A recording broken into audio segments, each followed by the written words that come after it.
Então, bom dia a todos. Muito grata pelo convite aí de estar nesse tão importante evento e poder compartilhar um pouquinho do trabalho aqui lá do Paraná com vocês, falando um pouco sobre a questão do impacto da pandemia em relação à resistência microbiana. Não tenho nada a declarar de conflito de interesse para essa apresentação. Esse aqui é o sumário da nossa apresentação. Vou falar um pouquinho do contexto, os fatos que a gente está identificando aí durante a pandemia, algumas pinceladas só, não é uma revisão aí de literatura. Programas de vigilância de resistência microbiana, as oportunidades que a gente tem de melhoria. Eu vou deixar aqui uma mensagem no final para a gente discutir depois. Nessa reflexão aqui de qual o impacto, né, que a pandemia poderia trazer, isso já lá no começo, já em 2020, a gente já sabia o que isso poderia gerar de problema para nós em relação à resistência microbiana. Com relação à de antibiótico no stewardship, aumentar o uso de antibiótico que era restrito, de amplo espectro, aumentar o tempo da prescrição, os pacientes ficam mais tempo internados, mais difícil o tratamento das infecções, aumento de Clostridioides difficile, né? Dificuldade para descalonar, redução da capacidade de você continuar fazendo vigilância de multiresistentes, surto, né, dos multiresistentes, dificuldades para a gente diagnosticar as co-infecções e por isso aí o abuso na questão dos antimicrobianos, naquela prescrição do just in case, escassez, né, a gente viveu aí, em alguns momentos escassez, falta de insumo para a produção de antibióticos e drogas novas que em muitas situações não estavam disponíveis, principalmente aí para cineto, que a gente sofreu aí um desafio com relação a esse tipo de infecção. Então, tudo isso já estava previsto, e a pergunta é até muito fácil de responder, mas a gente vai seguindo na questão aqui com relação à nossa reflexão. Já se colocava lá no início que o trio, né, SARS-CoV-2, as infecções bacterianas e a resistência microbiana poderia ser o trio mortal em relação a essa questão toda de impacto na resistência microbiana, porque a gente estava com uma pandemia de Covid que estava se superpondo a uma pandemia de resistência microbiana que a gente já estava vivendo há algum tempo, e isso realmente trouxe efeitos para nós e vai continuar tendo efeitos, porque o que a Covid trouxe e ainda continua trazendo tem os efeitos colaterais aí pós, e que a gente vai realmente ter que trabalhar para trabalhar a outra forma de olhar para isso, talvez olhando para as coisas básicas, como o doutor Eduardo comentou há pouco ainda. Esse é uma carta ao editora que eu trouxe para vocês, foi publicada agora em março de 2022. Esse autor é um autor que publicou resultados num hospital italiano, terciário, em relação à densidade de incidência de infecções por acineto resistente a carbapenêmico, por Klebsiella, por pseudomonas e outras enterobacterales, além de gram positivo, se houve diferença do que ele tinha de 2017 a 2009 para 2020. E quando a gente olha aqui as infecções em relação à resistência a carbapenêmico, tanto de acineto, quanto de Escherichia coli, quanto da Klebsiella, quanto de pseudomonas, a gente vê, quanto de VRE também, a gente vê diferença aí na taxa, né, de incidência, na razão de incidência entre um período e outro, com relação à pandemia, chamando a atenção para esse problema que a gente vem enfrentando. Essa outra colocação aqui que eu trouxe para vocês, a gente sempre está falando de carbapenêmico, mas e os outros antimicrobianos, né? Essa publicação traz um alerta para nós em relação à resistência a aminoglicosídeo, que em países ou em locais onde a gente tem muita utilização também do aminoglicosídeo, por conta da pandemia, nesse estudo aqui que eles pegaram 220 amostras de gram-negativos, né, isolados, de 5 hospitais terciários e fizeram análise de resistência de aminoglicosídeos e outros antimicrobianos, com busca dos genes de resistência, chamou atenção a alta resistência nesse período né, durante o período de Covid e pós-pandemia. Então, é importante a gente olhar para o carbapenêmico, mas também vai ser importante a gente olhar para outras drogas, já que a gente está usando mais, inclusive aminoglicosídeo, por conta de situações em que a gente não consegue usar, muitas vezes, carbapenêmico ou não consegue usar polimixina. Então, chama a atenção para vocês aqui que isso é uma realidade. Lá no Paraná, a gente teve a oportunidade de analisar, então, realizamos um estudo olhando 99 hospitais com UTI, as densidades de infecção relacionadas à assistência à saúde de infecções associadas a dispositivos invasivos, tá? Foram 11 mil infecções associadas a dispositivos invasivos, com 234.631 pacientes admitidos nessas UTIs, nesse período entre 2019, janeiro de 2019 e dezembro de 2020. E a gente correlacionou isso com a curva dos pacientes com Covid, que precisaram de UTI e que internaram nessas UTIs. Então, com a densidade de paciente com Covid, paciente dia com Covid nessas UTIs. O que a gente encontrou lá? A resistência, o Acinetobacter resistente a carbapenêmico por 1.000 pacientes dia. 2019 começa aqui no 0, no 12 para cá começa 2020, né, porque é um período mensal aqui. E você vê que mais ou menos em março, abril aqui de 2020, a gente explode com a densidade de infecção por acineto por 1.000 pacientes dia. E isso combinado com o aumento também da densidade de PAV, né? Combinado também, logo depois, uns 3 meses depois, com a explosão da prescrição aqui de polimixina. E isso, né, essas duas curvas aqui com alta correlação por espirma, a correlação da Covid com o Acinetobacter baumannii. Então, a gente conseguiu mostrar de uma forma bem visual que quando vieram os pacientes com Covid, a gente teve aumento sim de PAV, a gente teve sim aumento de infecções, e nesse caso associadas a dispositivos invasivos foi principalmente a PAV, né, por acineto. Chama bastante atenção esse resultado aí. E nesse mesmo trabalho, a gente conseguiu colocar não só as densidades de infecção relacionadas à assistência à saúde por dispositivo invasivo, que é o que a gente vê aqui em cima, as infecções de corrente sanguínea, PAV e de trato urinário, em relação às tendências. Então, a gente usou um método chamado Join Point, que avalia a tendência ao longo do tempo, se há mudança da tendência. Ou seja, se está estável, aumenta, ou se está diminuindo e depois aumenta, se está aumentando e depois diminui. Então, a gente vê que os períodos aqui, em relação ao aumento da pneumonia associada à ventilação mecânica, né, de janeiro a novembro de 2019, e depois de novembro de 2019 a dezembro de 2020, teve aumento percentual mensal de 2,1, com relevância significativa.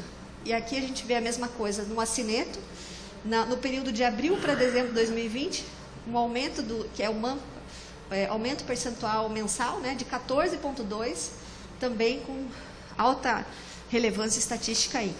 E a gente monitorou junto os antimicrobianos, polimixina, colistina, meropenem, pipetazo e outros antibióticos para ver modificação na tendência. Polimixina teve aumento significativo, colistina também, e a gente teve isso durante aquele período todo em que a gente teve acineto. Mas as curvas não foram correlacionadas, porque a polimixina aumentou muito mais do que a quantidade de acineto. E isso chama a atenção que a gente prescreveu mais, né, por conta de surto, a gente fica com receio de que o paciente vá ter um acineto e prescreve mais, mesmo que naquele momento o paciente não tenha o diagnóstico. Então, bastante importante esses resultados. Além das bactérias, eu quis trazer para vocês aqui preocupações em relação aos fungos. Então, Cândida, especialmente Cândida auris, foi relatada aqui na Índia, onde eles fizeram uma análise em relação à candidemia detectada em pacientes internados com Covid confirmado. Foram 15 casos aqui em 596 pacientes, a maioria Cândida auris, e a maioria com alta resistência a fluconazol, voriconazol, também a futericina e também a 5-fluocitosina. Então, além da gente ter impacto em bactéria, a gente também pode ter impacto em infecção fúngica, porque é como se fosse uma sequência. Apesar do Covid ser infecção viral, ele pode ter com infecção bacteriana, a gente pode usar mais antibiótico, a gente pode favorecer o surgimento também de infecções fúngicas resistentes, né? No Brasil, a gente também tem, né, Cândida auris, a gente está vivendo aí uma situação no norte do país. Em relação à Cândida auris, foi publicado aqui os casos de Cândida auris que surgiram em dezembro de 2020 lá em Salvador. O que eu queria chamar a atenção de vocês, que esse perfil não é resistente como era, a que eu acabei de mostrar ali da Índia, né? É um perfil muito semelhante ao do sul da Ásia, porém esses pacientes que estavam lá não tinham viajado, a gente estava com restrição de viagem naquele período, e da onde surgiu então essa Cândida auris. O que se coloca no estudo é que esses pacientes internados em unidade de Covid foram expostos a múltiplos, né, antimicrobianos, terapia antimicrobiana, já estavam provavelmente colonizados com essa cândida há muito tempo e por conta dessa pressão surgiu. Então, no fundo, a pandemia de Covid também pode ter acelerado a introdução, né, de Cândida auris em pacientes, hospitais que eles não tinham essa infecção. Então, olha como chega um impacto, né, como essa onda chega com impacto em relação a também infecções fúngicas. Só para a gente fazer um olhar para a resistência microbiana, a vigilância de resistência microbiana no mundo, eu trouxe aqui para vocês o que está publicado em relação ao GLASS, né, o Global Antimicrobial Surveillance System, que eu acho que é importante a gente estar sempre de olho. A gente não tem os dados de 2021, a gente tem os dados de 2020, publicados em 2021. E essa pode ser uma crítica em relação à velocidade que a gente tem as informações relacionadas à resistência microbiana. Nós somos muito mais lentos do que quando a gente trabalhou aí com os reportes de coronavírus, por exemplo, que a gente teve dashboard em tudo quanto é lugar, e números em tempo real, a gente não tem isso. A resistência microbiana dá muito mais trabalho. Deixa eu só voltar aqui. Essa é a quantidade de países que estão inscritos, né, no GLASS, e aqui os que mandaram dados durante a pandemia. Então, a gente teve uma quebra aí de países que conseguiram enviar dados, mas chegou a 86, 85 países que conseguiram enviar dos 100 e poucos que estão inscritos no GLASS. Só para a gente ter uma ideia do que vem os dados. Vou mostrar aqui para vocês, então, do Acinetobacter. Não tem um comparativo pré e pós, mas tem a chamada de atenção sobre o que a gente tem hoje de resistência microbiana. Então, alta resistência a carbapenêmico do Acinetobacter em corrente sanguínea, meropenem, mipenem, também doripenem, ainda sensível, mais sensível à colistina, à tigenciclina e talvez minociclina, que a gente não tem aqui. Gentamicina e amicacina também alta resistência do acineto em corrente sanguínea. Para a Escherichia coli, um pouco mais sensível, então a gente tem os carbapenêmicos ainda com pouca resistência, mas tem alta resistência às quinolonas também, que chamam bastante a atenção. E para a Klebsiella pneumoniae, a gente tem resistência aí importante também dos carbapenêmicos, também nas quinolonas, ainda com preservada sensibilidade aqui para a colistina, mas a gente sabe que isso também é um perigo para nós aí em relação à nossa utilização de polimixina, colistina, nessas infecções. Mudando então do GLASS para o que tem no CDC europeu, esses dados foram publicados agora e eles são relacionados a 2016 a 2020, então não tem 2021 aqui. Mas em Klebsiella pneumoniae, por exemplo, 2019, 9% de resistência, 2020, 10% de resistência, só coloquei aqui o marcador para vocês de 19 para 20, né? A Pseudomonas de 18 para 17, não teve muita diferença, e a Cineta de 36 para 38% de resistência aos carbapenêmicos. E aí a chamada de atenção, que a gente está acostumada a falar muito sobre infecções no hospital, mas a gente vai ter que olhar para as infecções comunitárias, principalmente com o abuso que a gente teve aí de macrolídeos, né?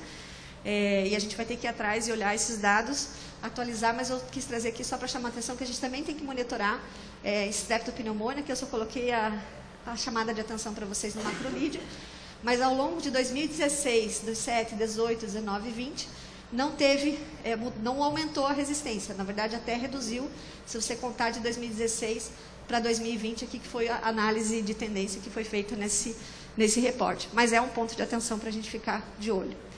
Aqui são dados da América Latina, esse site a gente consegue encontrar, e filtrando por país, eu filtrei aqui para vocês, é o que tinha mais dados disponíveis, que era a Argentina, e aí deixei aqui só os dados da Argentina, mas você consegue filtrar nesse site outros países também.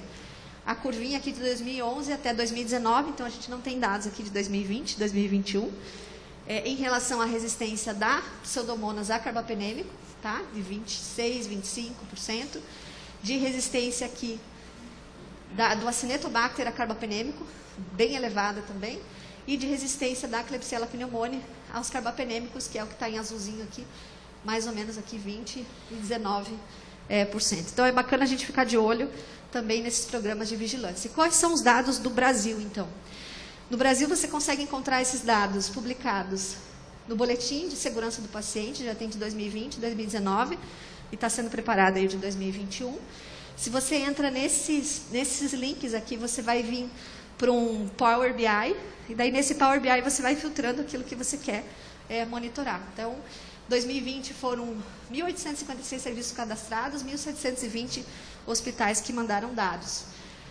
Aqui só para chamar a atenção de vocês, quantidade de amostras de bactérias, de amostras não, de reportes, né, porque é o dado de infecção com essas bactérias, de 2019 e de 2020. Opa, deixa eu voltar aqui, já está acabando. A quantidade aqui, para vocês verem, em 2020, a Cineto 2.421 notificações e Kleb 4.168 notificações aqui. E o perfil de resistência, a gente vê aqui, tirando os dados lá do site, a Cinetobacter pulou de 79% para 84% para carbapenêmico, Kleb de 51% para 63%, Pseudomonas ficou mais ou menos parecido. Na polimixina, chamou atenção também, de 4% para 6%, no acineto, de Kleb de 12% para 14%, de Pseudomonas de 2% para 4%. Então, olhando os dados daqueles links, tirando essas informações, esse gráfico aí mostra para a gente o quanto que mudou de 2019 para 2020.